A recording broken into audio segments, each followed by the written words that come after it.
This is video 8 in a series on outcome mapping, and this video is about strategy maps. Now, I find this one of the most difficult bits of the outcome mapping. You can see why they've put it into the IDRC toolkit. I do find it quite difficult to unpack and articulate. There are two rows with individuals and environment. And then there are three columns. And the first column is causal, second column is persuasive, and the third column is supportive.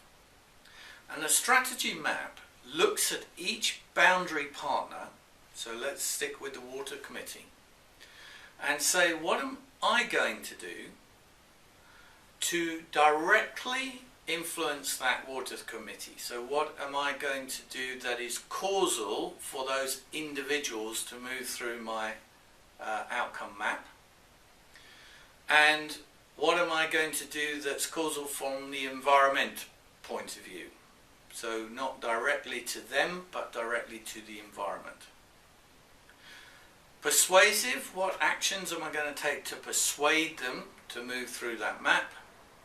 And the environment, to persuade the environment to create a nice pathway for them. And supportive, what actions am I going to take that are supportive?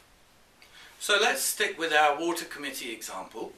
When I provide individual causal, maybe I'm giving them some money for snacks, or maybe I'm kickstarting their resource fund. So that's a very direct intervention.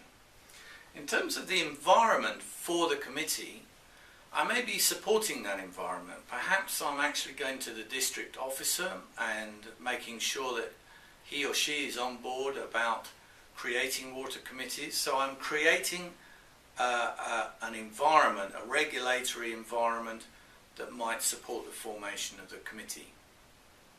In terms of persuasion, perhaps I'm offering training or seminars on how to be an excellent water committee. Perhaps I'm just sitting with them, having a cup of tea and trying to literally persuade them to get the committee running and to meet regularly. In terms of the environment of persuasion, I may be working with local radio that may talk about water committees, or I may be creating posters that are saying, make sure you have a water committee. So it's a persuasive environment. In terms of direct support for them, maybe I am giving them ongoing support. Maybe once they have established, I'm just encouraging them, and the extension worker is coming along asking questions every now and then.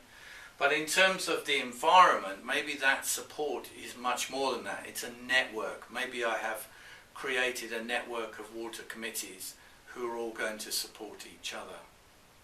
So I agree. The differentiation between those boxes is often arbitrary and a little bit difficult.